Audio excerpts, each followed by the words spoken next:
শহরে এক ভয়ঙ্কর সাইকো কিলারের আবির্ভাব ঘটে, যে বাচ্চাদেরকে কিডন্যাপ করে খুন করত, এরপর তাদের টুকরো টুকরো করে সেই মাংস রান্না করে খেত। আর এই ভয়ঙ্কর কেসের ব্যাপারে জানতে পেরে পুলিশ অফিসার রাম নেমে পড়ে ইনভেস্টিগেশনে। সে কি পারবে এই খুনগুলোর পেছনের আসল কারণ খুঁজে বের করতে এবং এই সাইকো কিলারকে তার সর্বোচ্চ শাস্তি দিতে, নাকি নিজেই ফেসে যাবে এক ভয়ঙ্কর বিপদে? সেটাই দেখবো আজকের গল্প সেক্টর 36-এ। গল্পের শুরুটা হয় দিল্লি 2005 সাল, যেখানে একজন সিরিয়াল কিলার টিভিতে একটা শো দেখছিল। তারপরই তার কাছে একজনের কল আসে। হতে পারে এটা তার কাছের কেউ। তো তার সাথে কিছুক্ষণ কথা বলার পর কিলার ছাদে আসে চাকু ছুরি নিয়ে। দেখা যায় সে একটা রুমে বন্দি করে রেখেছে একটা 15 বছরের মেয়েকে। মেয়েটার গায়ে তার স্কুলের ড্রেসও ছিল। তো এই মেয়েটাকে সে মেরে ফেলেছে আরো আগেই, এখন এসেছে তাকে কাটতে। তো এখানে সে অমানুষের মতো সেই বাচ্চা মেয়েটাকে টুকরো টুকরো করতে ব্যস্ত হয়ে পড়ে। কতটা ভয়ঙ্কর হলে একজন মানুষ এমন কাজ করতে পারে? তো দৃশ্য পরিবর্তন হয় আর আমরা অফিসার রামচরণকে দেখতে পাই। তার কাছে মন্ডল নামের একজন আসে, কারণ তার 15 বছর বয়সী মেয়ে হঠাৎ করেই নিখোঁজ। এটা শুনে রাম বলে, হয়তো আপনি আপনার মেয়ের খেয়াল রাখতে পারেননি, এই জন্যই হারিয়ে গেছে। দেখে শুনে রাখলে তো এইভাবে হারিয়ে যাওয়ার কথাই না, আপনারই গাফিলতি। এটা শুনে মন্ডল বলে, আমার মেয়ে পড়াশোনার সবকিছুতেই খুব ভালো ছিল, কিন্তু এখন সে কোথায় কিভাবে আছে আমি কিছুই জানি না। আমার অনেক চিন্তা হচ্ছে। তো রাম বলতে থাকে, সে 15 বছরের আছে, চলে আসবে, এতটাও ছোট না, তাই চিন্তা করার কোনো প্রয়োজন নেই। আপনি এখন বাড়ি যান আর এই মিসিং নোটটা সামনের বোর্ডে লাগিয়ে যাবেন। তো তারপর কাঁদতে কাঁদতে সে তার মেয়ে টুম্পার মিসিং নোট লাগিয়ে সেখান থেকে চলে যায়। পুলিশের কাছ থেকে কোনো সহযোগিতা না পেয়ে সে একেবারেই ভেঙে পড়ে। তো সেখানে আরো অনেক বাচ্চার হারানোর কেস ছিল। তো এখানে আমরা যেই মেয়েটার ছবি দেখতে পাই তাকে আমরা গল্পের শুরুতেই দেখেছি, অর্থাৎ সে আর বেঁচে নেই। অন্যদিকে দেখা যায় কিছু বাচ্চারা খেলা করছিল, সেই সময় তাদের বল এসে পড়ে যায় একটা ড্রেনে, আর সেটা তুলতেই চলে যায় একটা বাচ্চা, কিন্তু সেখানে সে বলের বদলে তুলে ফেলে একটা মানুষের হাত, যেটা এখন শুধুই কঙ্কাল হয়ে আছে। তো এই খবর ছড়িয়ে পড়লে রাম সহ তার পুরো পুলিশ ফোর্স সেখানে চলে আসে। তো পুলিশ দেখে এখান থেকে ঠিক সামনে সেক্টর 36, তবে এই হাত কাটাটা মনে হচ্ছে না ওই দিক থেকে আসছে। তাই পুলিশ এই বাচ্চা ছেলে আলীকে সাহসিকতার জন্য সম্মাননা দিয়ে সেখান থেকে চলে যায়। উপর থেকে এই সব কিছু কিলার দেখছিল। তো রাতে আলী যখন রাস্তা দিয়ে যাচ্ছিল তখন এই কিলার তাকে চকলেট দেখায় আর সাথে সাথেই কিডন্যাপ করে নিয়ে চলে আসে তার বাড়ি। আলী বারবার বলে, আমাকে ছেড়ে দাও, না হলে কিন্তু আমি বাবাকে বলে দিব। কিন্তু কিলার তখন বলে, কি বলবি? আর তোর বাবাই বা কে শুনি? আলী বলে, আমার বাবাকে বললে সে তোমাকে গুলি করে দিবে, তুমি কোনোভাবেই বাঁচতে পারবে না। এটা শুনে কিলার বলতে থাকে, আচ্ছা তুই জানিস আমি তোর সাথে কি করব? আমি তোর সাথে খেলবো, তারপর তোকে সারা জীবনের মতো ঘুম পাড়িয়ে দিব। এরপর তো তোর মা বাবা তোকে খুঁজবে, তারা তো খুঁজেই পাবে না, তাই কেস হবে, কিন্তু কিছুদিন পর সেই কেস ক্লোজ হয়ে যাবে। তোকে মনে করে তারা কত কাঁদবে, তবে এরপর সেটাও আর করবে না, তোকে ভুলেই যাবে।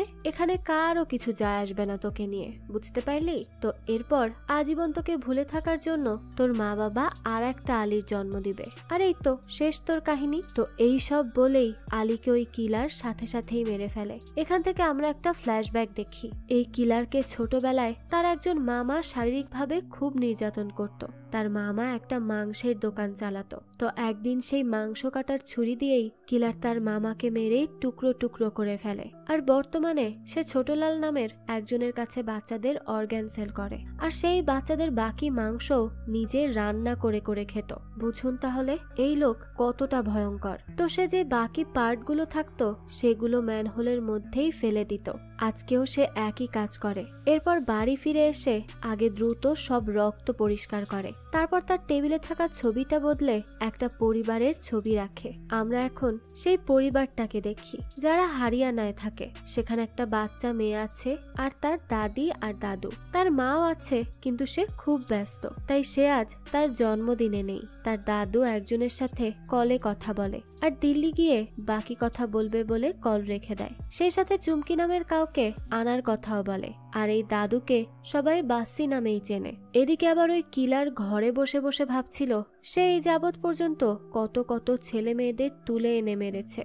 শহরে একের পর এক বাচ্চা মিসিং হয় আর সেগুলোর কোনো খবর আজ পর্যন্ত কেউ দিতে পারেনি। দেয়ালে মিসিং হওয়া বাচ্চাদের পোস্টারে ভরে আছে, কিন্তু কোনো লাভ হয়নি, কারণ কিলার তো তাদের বডি পর্যন্ত রাখে না। তাই বাচ্চাদের খুঁজে বের করা প্রায় অসম্ভব হয়ে যায়। হারিয়ে যাওয়া পরিবারের লোকজন তাদের সন্তানদের মৃত লাশটাও পায়নি কখনো। তো দুর্গাপূজায় কিলারও একটু পর আসে মাস্ক লাগিয়ে, হয়তো তার নতুন শিকারকে সে খুঁজতে এসেছে। এদিকে চুমকি নামের একজন হারিয়ে যায়, তাই তার বাবা পুলিশ অফিসার রামের কাছে আসে, যেখানে রাম ছিল রাবণের সাজে। তো চুমকির বাবা বলতে থাকে, স্যার আমার মেয়েটা 4 দিন হলো নিখোঁজ, প্লিজ কিছু একটা করুন, তাকে কোথাও খুঁজে পাচ্ছি না। এটা শুনে রাম বলে, আরে হারিয়ে গেছে তো কি হয়েছে, আবার নিজে থেকেই ফিরে আসবে, এখন আমি ব্যস্ত আছি দেখছো না। চুমকির বাবা তখন বলে, না স্যার, সে হারিয়ে যায়নি, তাকে তার বস কিডন্যাপ করেছে। এটা শুনে রাম বলে, হ্যাঁ তো যাও, তার থেকে নিয়ে আসো, আমার মাথা খারাপ করছো কেন। তখন চুমকির বাবা বলে, একটা কথা বলছি, কিছু মনে করবেন না, এই কাজ হচ্ছে আপনারই তো খোঁজার কথা তাই না। যদি কখনো আপনার নিজের মেয়ে নিখোঁজ হয় তখন বুঝবেন একজন বাবার কষ্টটা কতটুকু। রাম তো এই কথা শুনে খুব রেগে যায়, তাই সে আজে বাজে কথা বলতে শুরু করে আর তাকে খুব অপমানিত করে এখান থেকে যেতে বলে। তখনই রামের স্ত্রী বলে, এত রেগে গিয়েছিলে কেন। রাম বলে, আরে এই মানুষজন ভাবে পুলিশ অফিসারের পার্সোনাল কোনো জীবনই হয় না, যখন যেখানে খুশি এসে বলবে FIR করতে, খুবই বিরক্তিকর। তো এরপরই রাম জিজ্ঞেস করে তার মেয়ে ভেদু কোথায়। তার স্ত্রী জানায় সে বাথরুমে গিয়েছে। তো তখনই রামের হঠাৎ করে ভয় চলে আসে, তাই সে দ্রুত তার মেয়ের দিকে আসতে থাকে। তখনই দেখা যায় ওই কিলার ভেদুকে নিয়ে চলে যাচ্ছে। রাম তো এটা দেখেই ভয়ে আঁতকে ওঠে, আর যখনই চিৎকার করে ওঠে কিলার ভয়ে ভেদুকে রেখেই পালিয়ে যায়। রাম এবার কিলারের পিছু করে, তাকে সে প্রায় ধরেই ফেলেছিল, কিন্তু একটুর জন্য তাকে আর ধরতে পারে না, সে তার হাত থেকে ফসকে যায়। তখনই রাম দেয়ালে দেখে এত এত বাচ্চাদের মিসিং পোস্টার লাগানো। এখন রাম রিয়েলাইজ করতে পারে আজ এই বাচ্চাগুলোর পাশে হয়তো তার মেয়েরও মিসিং পোস্টার থাকতো, তখন সে কি করত। তাই বাবা হিসেবে সন্তান হারানোর ভয়টা আজ সে খুব ভালোভাবেই অনুভব করতে পারে। তো এরপর রাম হসপিটালে আসে তার মেয়েকে দেখতে, কিন্তু তার স্ত্রী বলে টাচ করবে না। কে ছিল সে, তার সাহস কি করে হলো ভেদুকে ছোঁয়ার। নিজের মেয়েকেই তো প্রোটেক্ট করতে পারলে না, তাহলে পরের বাচ্চাদের কিভাবে করবে। তুমি তার বাবা তাই না, তাহলে যাও ওই ক্রিমিনালকে ধরে আনো, আর না হলে ভেদুর সামনে আসবে না। রাম তখন হসপিটালের বাইরে একটা সিটে গিয়ে বসে আর এই সব কিছু মন দিয়ে ভাবতে থাকে। তো তারপর রাম যাওয়ার সময় চুমকির বাবাকে বলে, কাল পুলিশ স্টেশনে আসবেন, আমি আপনার FIR লিখব। রাম আসলে তার ভুলটা আজ বুঝতে পেরেছিল, তাই সে হয়তো এবার সেই প্রত্যেকটা বাবাকে হেল্প করতে চায় যাদের বাচ্চা হারিয়ে গেছে। তো অন্যদিকে আমরা আর একটা ফ্যামিলিকে দেখি, যেখানে একটা ভিবান নামের বাচ্চা ছেলে ছিল। সে তার স্কুল বাসে যাওয়ার জন্য বাড়ি থেকে বের হয়, আর ঠিক তখনই দেখা যায় একটা বাইক এসে ভিবানকে তুলে নিয়ে চলে যায়। ভিবানের মাও সেখানেই দাঁড়িয়েছিল, কিন্তু কিছু বুঝে ওঠার আগেই তাদের বাচ্চাকে কেউ নিয়ে চলে গেছে। কাজটা এতটাই দ্রুত হয়েছে যে তারা কিছু করতেই পারেনি। এদিকে পুলিশ স্টেশনে রাম চুমকির সম্পূর্ণ বিবরণ দিয়ে একটা অভিযোগ লিখে রাখে। অন্যদিকে ভিবান ছিল বড়লোক পরিবারের ছেলে, তাই তাকে নিয়ে শহরের চারদিকে অনেক মাতামাতি শুরু হয়ে যায়। প্রেস মিডিয়াও পুলিশ অফিসারদেরকে প্রশ্ন করতে করতে ঘিরে ধরে। পুলিশও তাদেরকে প্রেস কনফারেন্স করে সেগুলোর উত্তর দিতে বসে। তারা তো নিজেরাও নিশ্চিত হতে পারছে না কে বা কারা কোন উদ্দেশ্য নিয়ে ভিবানকে কিডন্যাপ করেছে। অন্যদিকে রাম চলে আসে বাসির বাড়িতে। কিলার হঠাৎ করেই রামকে তার বাড়িতে দেখে চমকে তো যায়, কিন্তু কিছুই বলে না। তো রাম বলতে থাকে, বাসিজি কি বাড়ি আছেন? কিলার বলে, হ্যাঁ ভেতরে যান। তো রাম ভেতরে এসে বাসিকে গুড মর্নিং জানায় আর সোফায় বসে। তখন আমরা এখানে জানতে পারি বাসির এই কিলারের সাথে একটা সম্পর্ক তো আছেই, কারণ এসব খুন আর কাটাকাটি সে বাসির দিল্লির বাড়িতেই করছে। তো বাসি বলে, কিছু খাবেন আপনি? রাম বলে, না না, 1 গ্লাস পানি হলেই হবে। বাসি তখন বলে, প্রেম, স্যারকে 1 গ্লাস পানি এনে দাও তো। তো এখানে আমরা এই কিলারের নাম জানতে পারি, অর্থাৎ তার নাম প্রেম। তো এরপরই প্রেম চলে যায় পানি আনতে। বাসি তখন বলতে থাকে, তো বলুন স্যার, কিভাবে আমি আপনাকে হেল্প করতে পারি? রাম বলে, আসলে হারিসুধান ঘোষ তার মেয়ে চুমকি হারানো নিয়ে আপনার নামে FIR করেছেন। বাসি তখন রামের কথা থামিয়ে টিভিতে পুলিশ অফিসারের সেই নিউজ দেখে। সেখানে অফিসার বলে, এইসব নিয়ে না ভেবে আপনাদের উচিত বাচ্চাকে খোঁজার উপর ফোকাস করা। বাসি তখন বলে, তাকে কি চেনেন আপনি? রাম বলে, আমার বস অননি।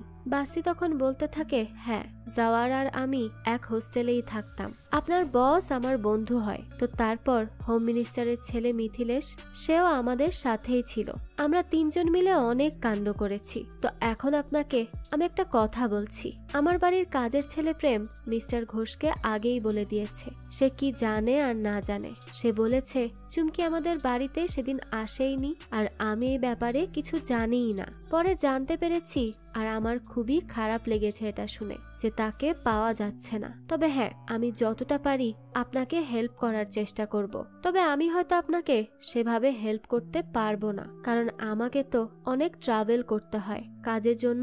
আজ এখানে তো কাল ওখানে থাকি। তো তখনই সেখানে চুমকির বাবা চলে আসে আর বলতে থাকে, এই বাসি আমার মেয়ের সাথে খারাপ কাজ করেছে। তখন বাসি বলে, আমি খারাপ কাজ করব কেন? আমার প্রয়োজনই বা পড়বে কেন? তুই তো তোর মেয়েকে বিক্রি করিস। তাহলে? তখন রাম বলে, মানে চুমকি আপনাদের সেক্রেটারির কাজ করে না? বাসি বলে, না। কে বলেছে? সে হচ্ছে কল গার্ল, তাই জন্য আমি অনেক টাকাও দেই, আর তার পরিবারকেও দিয়েছি। জিজ্ঞেস করুন তো এই মিথ্যাবাদীকে। রাম তখন চুমকির বাবাকে বলে, কি বলছেন উনি এইসব? তুই তোর মেয়েকে দিয়ে ব্যবসা করাস? চুমকির বাবা তখন বলে, আমি যাই করাই না কেন, তুমি তোমার ক্রিমিনালকে ধরো, সেই আমার মেয়েকে কিডন্যাপ করেছে। রাম তখন খুব রেগে যায় আর চুমকির বাবাকে ধরে খুব মারধর করে। বলতে থাকে, তোর তো সাহস কম না? কি বললি তুই এইসব? তুই কি আদৌ বাবা নামের মানে বুঝিস? চুমকির বাবা বলে, আমার ভুল হয়েছে তোমাকে বিশ্বাস করা। দয়া করে এখন আমার দোষটা না দেখে আমার মেয়েকে খুঁজে আনো। তখন রাম বলে, আমি তাকে তো খুঁজবো, কিন্তু তোকে আমি যদি আমার চোখের সামনেও দেখি তাহলে কিন্তু একদম প্রাণে শেষ করে দিব। এই কথাটা মাথায় রাখিস।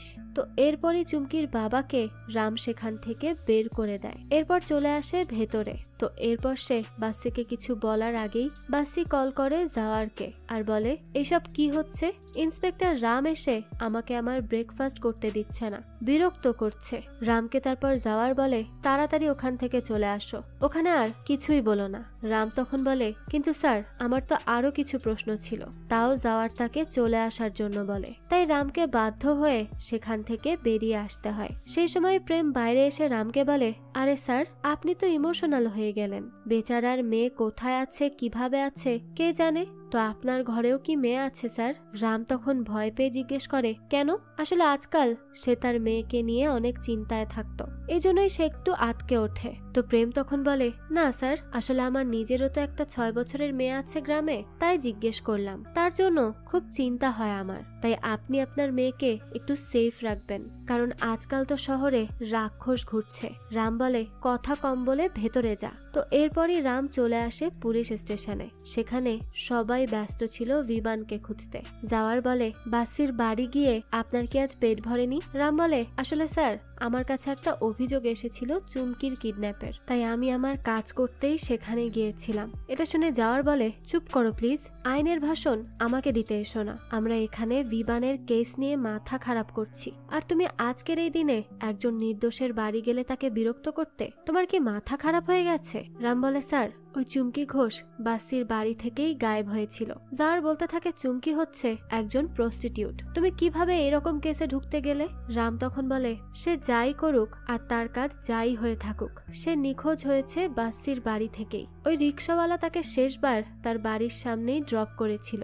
যাওয়ার বলে, তাতে কি প্রমাণ হয় যে তাকে কিডন্যাপ করেছে বাসি? আর দেখো, এইসব এলাকার বাচ্চারা নিখোঁজ হয় না, আসলে এদেরকে বিক্রি করে দেওয়া হয়। তো তারপর এরা এসব মিথ্যা নাটক সাজায়। আমি তোমাকে বলছি, এই মিসিং বাচ্চাদের কেস দেখা ছেড়ে দাও। এইসব করে কিছুই পাবে না, সব মিথ্যা।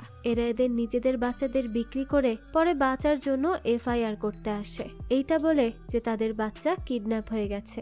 এখনো যদি তুমি এইসব কেস না ছাড়ো তাহলে কিন্তু খুব বাজেভাবে ফেসে যাবে, এখান থেকে আর বের হতে পারবে না। এই যে দেখো, এখানে বিমানের case, real kidnap, real culprit আছে, আর পুরো দেশের নজর এই কেসে। আর এরকম কেসই তোমার ক্যারিয়ার তৈরি করতে অনেক হেল্প করবে, বুঝতে পেরেছো? আর তোমার হঠাৎ করে কি হলো বুঝলাম না তো, তুমি তো আগে এরকম ছিলে না রাম। তখন রাম বলে, স্যার এমন কিছু ঘটনা ঘটেছে যে আমি আর চুপ থাকতে পারছি না। জাওয়ার তখন বলে, আচ্ছা তাহলে চুপ থেকো না, ধরে আনো তাদের, কিন্তু ওই বালবীর বাস্তিকে এইসব থেকে দূরে রাখবে, বুঝলে? আর যদি আমার কথা মতো না চলো তাহলে আমাদের পরবর্তী কথা হবে অফিসিয়ালি, তাই বলছি আমার কথায় চলো, তাহলেই তোমার ভবিষ্যৎ উজ্জ্বল হবে। তো এরপর সেখান থেকে রাম তার স্টেশনে ফিরে আসে। তখন রাম একটা মোবাইল পায় ওই রিক্সাওয়ালার কাছে, এটা ছিল চুমকির। তো রাম কিছু ইনফরমেশন পেয়ে আবারও চলে আসে জাওয়ারের কাছে। এবার সে জাওয়ারকে বলে, স্যার আমি রিক্সাওয়ালার কাছে একটা মোবাইল পেয়েছি, তবে সেটা তার ছিল না, এটা ছিল চুমকির। আসলে এই রিক্সাওয়ালাই প্রতি রাতে চুমকিকে তার ক্লায়েন্টের বাড়ি নিয়ে যেত। সেদিন যখন চুমকিকে বাসির বাড়িতে রেখে সে আসে তখন সে আবারও তাকে আনার জন্য যায়, কিন্তু চুমকি তখন আর আসেনি। তার বদলে প্রেম তাকে এই মোবাইল দিয়ে দিয়েছিল আর বলেছিল এটাকে কোনো একটা রেল স্টেশনে রেখে দিতে আর তারপর চলে যেতে, যাতে করে সবাই ভাবে চুমকি পালিয়ে গেছে। কিন্তু এই রিক্সাওয়ালা লোভের কারণে মোবাইলটা তার কাছেই রেখে দিয়েছে, সেটাকে আর বাইরে ফেলতে পারেনি। তবে এই ক্রাইমে রিক্সাওয়ালা জড়িত নয়, কিন্তু বাসটির চাকর জড়িত আছে, আমি নিশ্চিত। নাহলে সে কেন রিক্সাওয়ালাকে অমন কথা বলবে? তাই স্যার আপনি দয়া করে আমাকে অনুমতি দিন তাকে ধরে আনার, বাকিটা আমি দেখে নিব। তখন জাওয়ার একজন অফিসারকে ডেকে বলে, তুমি অফিসার রামের সাসপেন্ড হওয়ার নোটিশ বের করো। রাম এটা শুনে বলে, স্যার এসব কি বলছেন, আমি কি করেছি? জাওয়ার বলে, তুমি আমার অর্ডার ফলো করনি, এটাই তোমার দোষ, আর আমার অর্ডার ফলো না করার অপরাধে আমি তোমাকে সাসপেন্ড করছি। তোমার খুব শখ তাই না বাসিকে ধরার, তাই তুমি ভেবেছো আগে চাকরকে ধরে আনি, তারপর মালিককে তো এমনিতেই ধরা যাবে, তাই তো? তোমার এইসব বুদ্ধি আমি খুব ভালো করেই বুঝতে পেরেছি, ঠিক আছে? এবার তুমি এখান থেকে যেতে পারো। তো তারপরই তার জব থেকে বেরিয়ে আসে রাম। তবে আসার সময় দেখে নিউজ হচ্ছে ভিভানকে মাত্র 48 ঘন্টার মধ্যেই খুঁজে পেয়েছে তারা, আর কিডন্যাপাররাও ধরা পড়েছে। রাম এইসব দেখে সেখান থেকে রেগে মেগে বের হয়ে চলে যায়। তো দেখা যায় রাতের বেলা রাম বাসির বাড়ি ফলো করতে থাকে। সেখানে দেখা যায় প্রেম একজনের সাথে বাইরে কথা বলছে। প্রেমের পর তার প্রিয় শো দেখতে বসে। তখনই বাসি তাকে ডেকে বলে, যা উপরে গিয়ে সামলা। দেখা যায় বাসি মেয়েদের সাথে সময় কাটানোর পর সেগুলো রেকর্ড করে রাখে সিডিতে। তো দৃশ্য পরিবর্তন হয় আর দেখা যায় রামকে তার জুনিয়র অফিসার পাঠাক বলে, স্যার সবাই খুব খুশি যে আপনি আবারও কাজে ফিরছেন, যা হয়েছে সব ভুলে যান, আবার নতুন করে সব শুরু করুন। মাত্র তো সাসপেন্ডই করেছে, টার্মিনেট তো আর করেনি। আর ওই যাওয়ার ট্রান্সফারও হয়ে গিয়েছে। রাম বলে, ট্রান্সফার না পাঠাক, এটাকে বলে প্রমোশন। তার প্রমোশন হয়েছে সঠিক বাচ্চাকে খুঁজে আনার জন্য, আর তাই তাকে পুরস্কৃত করা হয়েছে প্রমোশন দিয়ে। এসব শুনে পাঠাক বলে, স্যার আপনিও সঠিক পথেই যাচ্ছিলেন কেসের, কিন্তু পরে কি এমন হয়েছে যে সব শেষ হয়ে গেল? রাম বলে, কি হয়েছে তারপর সেটা কি তুমি ভুলে গিয়েছো? পাঠাক বলে, না স্যার আমি ভুলিনি। ভেদুকে সেই রাতে হসপিটালে নিয়ে যাওয়ার কথাটা আমি কিভাবে ভুলতে পারি বলুন? তো তারপর পাঠাক নিচে একটা অ্যাম্বুলেন্স দেখিয়ে বলে, স্যার ওই যে অ্যাম্বুলেন্সটা দেখছেন তার ড্রাইভারকে ধন্যবাদ বলা উচিত আপনার, কারণ সেই রাতে ভেদুকে হসপিটালে আনার সময় সেই ছিল হেল্প করার জন্য। অদ্ভুতভাবে গেটের বাইরেই সে ছিল। আর পরে আমরা ভেদুকে নিয়ে হসপিটালে আসি, আর সে আমাদের থেকে টাকা পর্যন্ত চায়নি। সত্যিই তাকে পুরস্কৃত করা উচিত আপনার। রাম তখন বলে, না বোকা, সে আসলে ওখানে ছিল বাচ্চা কিডন্যাপ করার জন্য। যখন দেখেছে ধরা পড়ে যাবে তখন সে বাচ্চার কিডন্যাপার থেকে বাচ্চার সেভিয়ার হয়ে যায়। তবে তাকে আমি এমন পুরস্কার দিব যা সে জীবনে ভুলতে পারবে না। তো এরপর পাঠাক আর রাম তাকে হসপিটাল থেকে তুলে নিয়ে আসে একটা জায়গায়। পাঠাক তাকে থাপ্পড় দিয়ে বলে, কি করেছিস তুই সেদিন? লোকটা বলে, আমি কিছুই করিনি। রাম বলতে থাকে, তুই সেদিন ইচ্ছে করেই গেটের সামনে ছিলি মেয়েটাকে কিডন্যাপ করার জন্য, তাই না? কি হলো বল? তারপরও যখন সে সত্যি বলছিল না তখন পাঠাক অনেক মারধর করে তাকে। পরে লোকটা বলে, স্যার আমি শুধু ড্রাইভার ছিলাম, আর এই সব করেছে প্রেম। স্যার সে এসব করে, আমি না। তো সে বলতে থাকে, স্যার প্রেমকেই জিজ্ঞেস করুন, সে সত্যিটা বলতে পারবে। তো তো দৃশ্য পরিবর্তন হয় আর আমরা রাজস্থানে একটা পরিবারকে দেখি। সেখানে স্বামী স্ত্রী আর তাদের একটা মাত্র মেয়ে আছে। এটা হচ্ছে পুলিশ অফিসার ভূপেনের পরিবার। তো ভূপেনের পোস্টিং হয়েছে রামের বসের পদে, কারণ যাওয়ার প্রমোশন পেয়ে অন্য জায়গায় যাচ্ছে। তো যাওয়ার রামকে দেখে বলে, বাহ, নতুন বসের তো ভালোই কথা শুনছো, তোমার প্রমোশনও তাহলে তাড়াতাড়ি হয়ে যাবে। তো তারপর এসব কথা বলা শেষে যাওয়ার চলে যায়। আর যাওয়ার সময় সে মাধবকে কল করে বলে, আমার একটা নাম্বার চাই, আর্জেন্ট। তো তারপরই সে নাম্বার পেয়ে কল করে শ্রাবণ কুমারকে। সেও অফিসার। তো যাওয়ার বলে, শ্রাবণ কুমার, আমাকে একটা কথা বলুন তো, আপনি কি জীবনে অনেক দূর যেতে চান? তখন সে বলে, হ্যাঁ, অবশ্যই যেতে চাই। তো এরপরই যাওয়ার তাকে কিছু কথা বলে, তবে সে যে কি বলে তা তো পরেই জানা যাবে। এদিকে বলবীর বাসি পুলে সাঁতার কাটছিল, তখনই কল করে যাওয়ার। আর যাওয়ার তাকেও কিছু একটা বলে, যার কারণে বলবীরের তো ভয়ে অবস্থা খারাপ হয়ে যায়। এখন সে কি বলেছে সেটাও পরেই জানানো হবে। তো দৃশ্য আবারও আসে হরিয়ানাতে। সেখানে একজন বৃদ্ধ লোককে কেউ একজন কল করে। তখনই লোকটা তার দুই ছেলেকে ডাকতে থাকে, যাদের একজনের নাম রাজবীর আর আরেকজনের নাম যোগেশ। লোকটা তাদেরকে বলে কল থেকে ঠিকানা নিয়ে নিতে। এখন এদের কি কাজ সেটা তো গল্পের সামনেই জানা যাবে, আপাতত থাক। অন্যদিকে ভূপেন রামকে বলে, গত 13 বছরে আমার 10 বার ট্রান্সফার হয়েছে।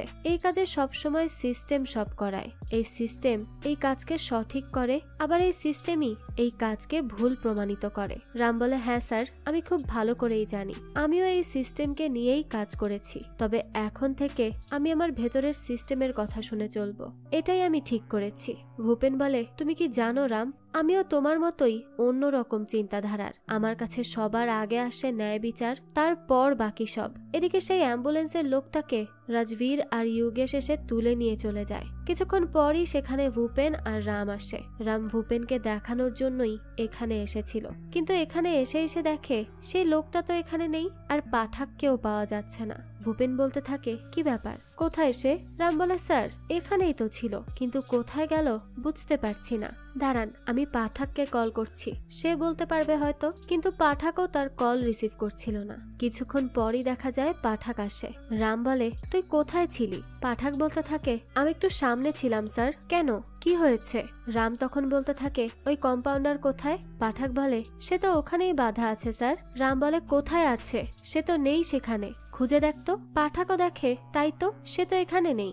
রামের তো এবার খুব রাগ হয়ে যায়, তাই সে তাকে মারধর করতে শুরু করে। পাঠাক বলে, স্যার আমার খিদে পেয়েছিল তাই বাইরে গিয়েছিলাম, আমি আসলে বুঝতে পারিনি যে সে এভাবে হাওয়া হয়ে যাবে। রাম তখন বলে, একদিন না খেলে কি তুই মরে যেতি? কিন্তু এই লোকটা আমার কেসের জন্য খুব গুরুত্বপূর্ণ ছিল, অনেক কিছু জানার ছিল তার কাছ থেকে, তুই কিভাবে তাকে হাতছাড়া হতে দিলি? ভূপেন তখন বলে, থামো রাম থামো, ওকে আর মারতে হবে না। তুমি যত তাড়াতাড়ি পারো ওই প্রেমকে গ্রেফতার করো, আমি অর্ডার দিচ্ছি, তাহলেই তো সব পানির মতো পরিষ্কার হয়ে যাবে। তো তারপর রাম চলে আসে প্রেমের কাছে। প্রেম তো রামকে দেখেই তার পায়ে পড়ে যায় আর বলতে থাকে, স্যার আমার ভুল হয়ে গেছে, সেদিন রাতে আমি ভুল করে আপনার মেয়েকে তুলে নিয়েছিলাম। আমি যদি জানতাম তাহলে আমি তাকে টাচ করেও দেখতাম না স্যার, আমার অনেক বড় ভুল হয়ে গিয়েছে, আমাকে মাফ করে দিন। আমি আমার মায়ের দিব্যি দিয়ে বলছি, আমি জানলে কখনো আপনার মেয়েকে কিডন্যাপ করার চেষ্টাই করতাম না। আসলে আমি সুযোগ পেয়েছিলাম কিডন্যাপ করার, তাই সেটাকে কাজে লাগানোর চেষ্টা করেছি।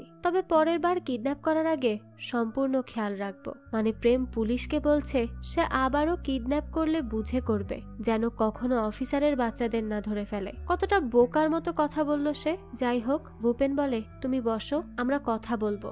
রাম বলে, আচ্ছা, আমি তোমাকে কিছু প্রশ্ন করব, তার ঠিক উত্তর দিবে। প্রেম বলে, এইসব কি কাল সকালে হতে পারে না? আসলে আমি একটা শো দেখি তো, সেখানে অনেক প্রশ্নের উত্তর আসবে, সেটা আমাকে দেখতে হবে। আমি ওই শো এর ফ্যান, আর আমি এখান থেকে গিয়ে রান্না করব, তারপর শো দেখব, তাই দেরি হয়ে যাবে, বুঝতেই তো পারছেন। আপনারা আমাকে কাল প্রশ্নটা করেন, ঠিক আছে না?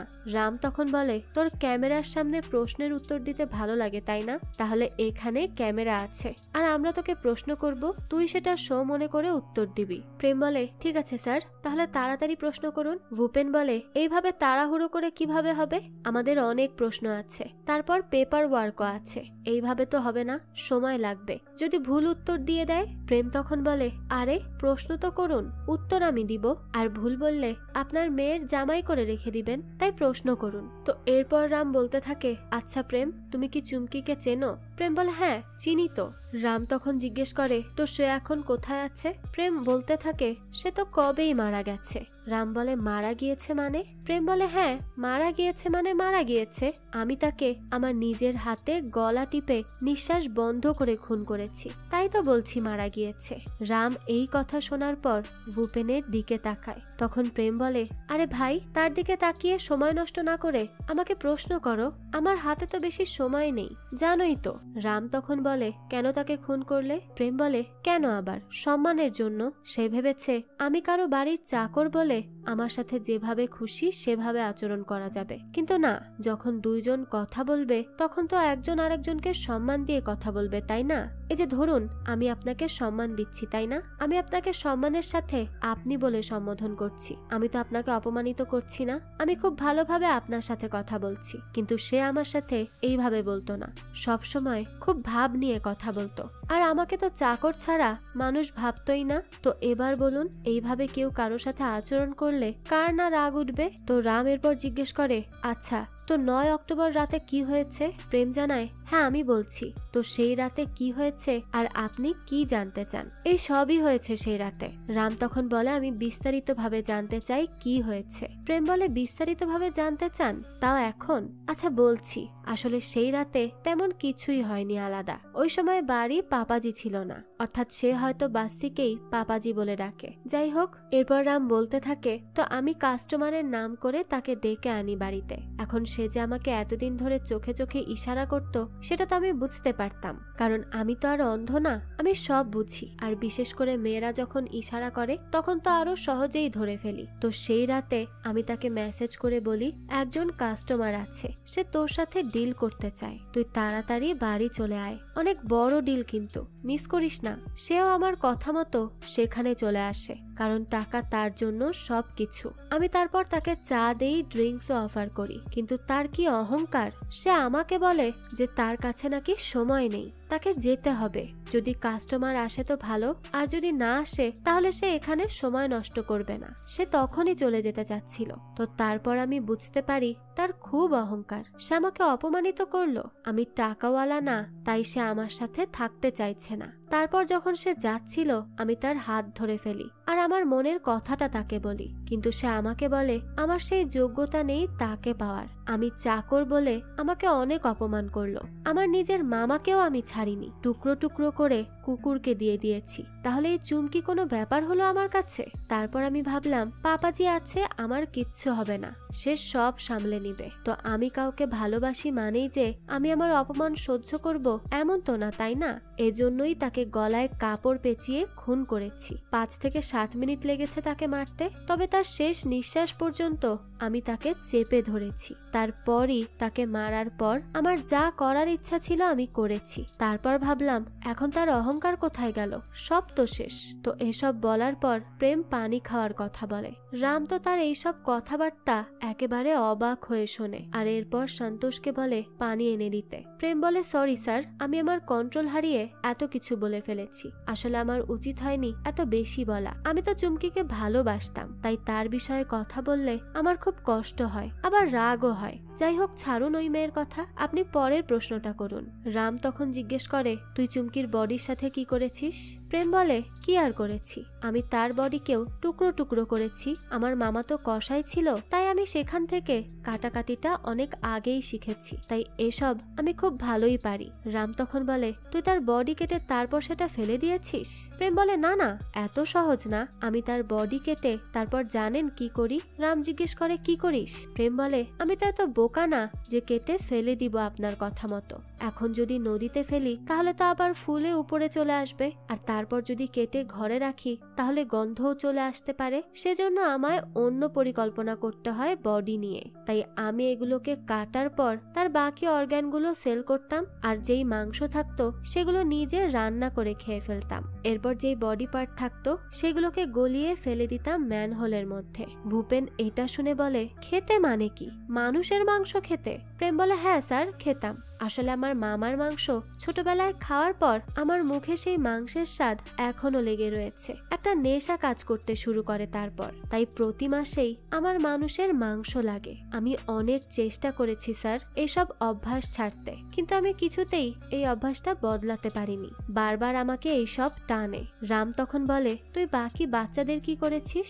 প্রেম বলে, তাদেরকেও এই সবই করেছি। ধরে ধরে আনার পর মেরে কেটে ফেলতাম, তারপর অর্গান বিক্রি করে বাকি মাংস আমি আমার জন্য রেখে দিতাম। রাম তখন জিজ্ঞেস করে, তো এই পর্যন্ত কতজনের প্রাণ তুই নিয়েছিস বলতো? প্রেম জানায়, এই হবে 22 থেকে 24 জন। ওই যে আলী নামের একটা ছেলে ছিল না, আপনি তো চিনেনি, তাকে আপনি টাকাও দিয়েছিলেন সাহসী পরিচয়ের জন্য, তাকেও আমি নিয়ে এসে মেরে ফেলেছি, তারপর অর্গান বিক্রি করে দিয়েছি। এসব শুনে রামের তো মাথা খারাপ হয়ে যাচ্ছিল এত বিভৎস বিভৎস বর্ণনা শুনে। তো তারপর প্রেম বলে, স্যার এবার বলুন পরের প্রশ্নটা কি? আসলে অনেক সময় হয়ে গিয়েছে তো, এতক্ষণ ধরে বসে আছি, 40 মিনিট হয়ে গিয়েছে। আপনি আপনার প্রশ্নের স্পিড বাড়ান, আমার তো সময় কম, গিয়ে আবার ওই শোটা দেখতে হবে, বুঝতে পারছেন না? এসব শুনে তো রামের প্রচন্ড রাগ হয়, তাই সে একের পর এক থাপ্পড় দিতে শুরু করে প্রেমকে। সে বলতে থাকে, কেন মারলি বাচ্চাদের? কেন ওই নিষ্পাপ বাচ্চাদের প্রাণ নিলি? বল, আমার মেয়েকেও নিতে চেয়েছিলি? হ্যাঁ? প্রেম বলে, আরে স্যার আপনার মেয়েকে কোথায় নিলাম? আমি তো কাউকে কিছুই করিনি, আমি শুধু আমার বিজনেস করেছি, এটা আমার বিজনেস স্যার, আর আপনার মেয়ে তো বেঁচে আছে, তাহলে আর এত চিন্তা কিসে? রাম বলে, এখানে তফাৎ কি? আমার বাচ্চা আর ওই বাচ্চাদের মধ্যে? তুই তো তাদেরকে নৃশংসভাবে হত্যা করেছিস, তাই না? প্রেম বলে, কোন বাচ্চাদের কথা বলছেন আপনি? তাদেরকে কি কেউ আদৌ দেখে? এদেরকে কোনো ভবিষ্যৎ আছে? কি করবে এরা বড় হয়ে? কিছুই করতে পারবে না, বুঝলেন স্যার? আমি জানি এরা আমার মতো, আমার জীবন যেমন ছিল তেমন এরাও বড় হয়ে একটা সময় পর এরকম হবে, তাই এসব বড় বড় কথা তারা বেঁচে থাকলে হয়তো আসতো না, তখন তাদেরকে আপনি আপনার সন্তান হিসেবেও ভাবতেন না, পড়ে থাকতো নর্দমায় কোথাও। এটাই হচ্ছে বাস্তবতা স্যার। এখন দেখুন, এদের তো ভবিষ্যৎ বলতে কিচ্ছু নেই, বড় হয়ে এমনিতেও মরবে নিজের ইচ্ছায়। তার থেকে ভালো এদের অর্গান দিয়ে অন্য কারো জীবন বেঁচে যাবে, অন্য কেউ স্কুলে যাবে, অন্য কারো পরিবারে খুশি থাকবে, আর এরা তো কখনো বড় হয়ে ডাক্তার ইঞ্জিনিয়ার হবে না, তবে এদের অর্গান নিয়ে যারা বেঁচে থাকবে তারা অবশ্যই হবে। তাহলে আমি এখানে কি ভুল করেছি স্যার? এসব শুনে শুনে তারা তো বেশ অবাক হয়ে যাচ্ছিল। একটা মানুষ নির্দ্বিধায় তার খুনের সব কথা বলে যাচ্ছে। যাই হোক, তো এরপর ভূপেন বলে, বাসি কি এই সবের মধ্যে জড়িত আছে? প্রেম বলে, এই প্রশ্নবাদে অন্য কিছু জিজ্ঞেস করুন, এটা বলতে পারবো না। তো এরপর তাকে এই সব কিছুর জন্য জেলে রাখা হয়, আর আমরা অন্যদিকে দেখি এই সমস্ত কাটাকাটিতে জড়িয়ে আছে বাসি নিজেও। তো পরের দিন প্রেমকে নিয়ে আসা হয় সেই সমস্ত বডি পার্টগুলো উদ্ধারের কাজে। একে একে সব কিছুকে উদ্ধার করা হয়। মানুষজন চারিদিকে জড়ো হয়ে এই সব দেখতে থাকে, আর যাদের বাচ্চাদের সাথে এই অবস্থা হয়েছে তারা তো এর কঠিন বিচার দাবি করে। প্রেমকে গ্রেফতার করার সাথে সাথে বাসিকেও করা হয়। চারিদিকে টিভি চ্যানেলে নিউজ হতে থাকে, আর এই নিউজ দেখে মিথিলেশকে কল করে যাওয়ার, আর বলে, দেখছো তো নিউজ, এবার সামনে কি করতে হবে? এদিকে এই কেস সমাধান করার জন্য ভূপেন আর রামকে প্রমোশনও দেওয়া হয়, আর থানায় বাসি আসার পর তার সাথে দেখা করে যাওয়ার। তো এখানে যাওয়ার আর বাসি একে অপরকে দেখে একটা শয়তানি হাসি দেয়, যেন তারা খুব বড় কিছু পরিকল্পনা করেছে প্রতিশোধ নেওয়ার জন্য। এবার সেটা কি তা তো আমরা গল্পের শেষেই দেখব। অন্যদিকে টিভি নিউজ দেখার পর রাম কল করে ভূপেনকে, কারণ সেখানে বাসিকে সেভ করার চেষ্টা করছিল যাওয়ার। ভূপেন এসব শুনে বলে, আরে রাম, কিভাবে আমায় মনে হলো তোমার? রাম বলে, স্যার আমি কি প্রেমের সাথে দেখা করতে পারি? তো তারপর পরের দিন রাম আসে প্রেমের সাথে দেখা করতে। রাম তখন জিজ্ঞেস করে, কি নাম রাখলে নিজের ছেলের? প্রেম বলে, নিভ রেখেছি স্যার। রাম বলতে থাকে, কথা হয়েছে পরিবারের সাথে? প্রেম বলে, না, হচ্ছে না, গত মাসে তুফান আসায় পুরো টাওয়ার ডাউন হয়ে গিয়েছে গ্রামের। তো এখানে জানা যায় যে প্রেমের হয়তো আর একটা ছেলে হয়েছে। যাই হোক, তো রাম বলতে থাকে, আচ্ছা তুমি ওই অর্গান থেকে ইনকাম করা টাকা কোথায় রাখতে? আর যেখানেই রাখো না কেন, কিন্তু সেটা পাঠাতে কিভাবে? প্রেম বলে, ছোট লালকে দিয়ে, আর ওই যে কম্পাউন্ডার অর্থাৎ ওই যে সেদিন গাড়ি যে চালাচ্ছিল, আপনি তো চেনেন তাকে। রাম বলে হ্যাঁ চিনি, আমি তাকে কিডন্যাপের পরে ধরেছিলাম, কিন্তু সে সেখান থেকে মিসিং। অন্য কেউ তাকে অবশ্যই তুলে নিয়ে গিয়েছে। প্রেম বলে মানে? রাম বলে মানে তোমার টাকা তোমার ঘর পর্যন্ত পৌঁছেনি, কারণ সে তো মিসিং আমি তুলে নেয়ার পর থেকেই। প্রেম তখন বলে মিথ্যা বলছেন, আমি জানি। রাম বলে ঠিক আছে, এই নাও, নিজের স্ত্রীর সাথে কথা বলে জেনে নাও। প্রেম বলে টাওয়ার ডাউন তো বলেছি, আমি ঘরে যাব, আমার স্ত্রী সন্তান একা আছে, প্লিজ স্যার আমাকে যেতে দিন। রাম বলে তোকে আর কেউ ছাড়াতে পারবে না। প্রেম তখন বলতে থাকে পাপাজি আসবে আমাকে বাঁচাতে, আমি খুব ভালো করেই জানি। রাম তখন বলে তোর পাপাজি সব দোষ তোর উপর দিয়েছে, বলেছে সে বিজনেস ট্রিপে বাইরে থাকতো, আর এই সুযোগে তুই ঘরে কি করতি না করতি এই ব্যাপারে সে কিছুই জানে না। দেখ পুরো টিভি চ্যানেল তোর উপরই থুতু দিচ্ছে, তোর গ্রাম তোকে ঘৃণা করছে। তবে আমি জানি এই সবের মাঝে বাসিও জড়িত আছে। কি হলো সত্যিটা বল, না হলে সে বেঁচে যাবে তোকে একা ফাঁসিয়ে। এরপর প্রেম রামকে বলে একটা সিডির কথা। তো রাম সেদিন রাতেই প্রেমের গ্রামের বাড়ি যাওয়ার জন্য বেরিয়ে পড়ে। তবে যাওয়ার আগে পাঠকের সাথে দেখা করে কিছু দরকারি জিনিস নেওয়ার জন্য, যেমন ল্যাপটপ, চার্জার, এইসব। পাঠক বলে এইসব কেন নিচ্ছেন স্যার, আর কেন এই ব্যাপারে এত ভাবছেন? যদি কোনো বিপদে পড়ে যান তখন কি হবে? রাম বলে বিপদের কথা ভাবলে চলবে না, আমি খুব কাছেই আছি এই কেস সমাধানের, আর আমি ফিরে এসে বাকি কথা বলবো। পাঠক বলে তবুও স্যার একবার ভেবে দেখুন যাবেন কিনা। রাম বলে আমাকে তো যেতেই হবে, তাই এখন আসছি, এসে কথা বলবো, ঠিক আছে? পাঠক বলতে থাকে আচ্ছা স্যার আমিও আছি, আপনি দরকার পড়লেই আমাকে কল করবেন, আমি চলে আসব। তো এরপরই রাম চলে আসে প্রেমের গ্রামে। সেখানে প্রেমের স্ত্রীকে সে বলে ওই সিডিটা দিতে। প্রেমের স্ত্রী সিডিটা দেওয়ার পর রাম বলে এক কাপ চা হবে? তো এরপরই সে চলে যায় চা আনতে। রাম তখন সিডিটা ল্যাপটপে ওপেন করে সেখানে কি আছে তা দেখার জন্য। ওখানে কি আছে তা আমাদের দেখানো না হলেও তার মুখ দেখে খুব ভালো করেই বোঝা যায় যে সে এমন কিছু দেখেছে যা দেখে তার অবস্থাই খারাপ হয়ে যায়। হতে পারে বাস্তির কোনো বিভৎস ক্রাইম সে দেখেছে এখানে। তো রাম এরপর প্রেমের স্ত্রী আসতেই সেটা অফ করে দেয়। তো এরপর রামকে প্রেমের স্ত্রী বলে স্যার টিভিতে যা শোনানো হচ্ছে সেগুলো কি সত্যি? প্রেম কি আসলে এইসব করেছে? একজন মানুষ হয়ে কখনো আর একজন মানুষের সাথে এইসব করা কিভাবে সম্ভব? রাম বলে এই কেসটা কোর্টে আছে, তাই এখনই কিছু বলা যাবে না। তো এরপরই রাম গ্রাম থেকে বেরিয়ে গাড়ির জন্য অপেক্ষা করতে থাকে। তখনই সেই রাজবীর আর যোগেশ আর তার বাবা গাড়ি নিয়ে চলে আসে। রাম যেহেতু তাদের চেনে না তাই সে তাদের গাড়িতে উঠে পড়ে যাওয়ার জন্য। তো তাদের সাথে কথা বলতে বলতে রাম জিজ্ঞেস করে আপনারা এসেছেন বলে আমার আজ যাওয়া হচ্ছে, খুব দরকার ছিল আসলে। তখন রাজবীরের বাবা বলে কি চাকরি করেন? রাম তখন তাদের বলে না যে সে পুলিশ অফিসার। তো এরপরই হঠাৎ করে দেখা যায় রাজবীর আর যোগেশ রামের উপর আক্রমণ করে পেছন থেকে। রাম কিছু বুঝে ওঠার আগেই তার গলা বুকে চাকু চালিয়ে দেওয়া হয়, আর সাথে সাথেই রামের শেষ সময় ওখানেই চলে আসে। রামকে মারার পরপরই তার সুটকেসে থাকা সেই সিডিটা ভেঙে বাইরে ফেলেই চলে যায় তারা। দৃশ্য পরিবর্তন হয় আর দেখা যায় এখন থানায় পাঠক আছে রামের পজিশনে, আর পাঠক রামের মতো মানুষকে ভয় দেখায় আর তাদের সাথে রামের থেকেও বেশি কঠিন আচরণ করে। পাঠক যেন মারাত্মক অহংকারী হয়ে গিয়েছে। তবে প্রশ্ন হচ্ছে কিভাবে পাঠক এতটা স্বাভাবিক হয়ে আছে, কারণ সেই একমাত্র জানতো রাম কোথায় যাচ্ছে, আর এখন সে খুব হাসি খুশি হয়ে রামের সিটে বসে হুকুম দিচ্ছে। হতে পারে রাজবীর আর যোগেশদেরকে সেই ইনফর্ম করেছে অন্য কারো মাধ্যমে, আর এটার কারণ হচ্ছে রাম সব সময় পাঠককে বকাবকি করত, চেঁচামেচি করত। হয়তো পাঠক তারই বদলা নিয়েছে এইভাবে। যদিও এখানে কিছুই ক্লিয়ার করা হয়নি, কিন্তু পাঠককে ঠিক করে বুঝতে গেলে এই উত্তরগুলোই মাথায় আসছে। তো এরপরই দেখানো হয় রামের আরেকজন জুনিয়র অফিসারের বাড়িতে একদিন একটা সিডি আসে, যেটা ছিল অনেকটা রামের হাতের ওই সিডিটার মতোই। তবে এটা আসতে তার কাছে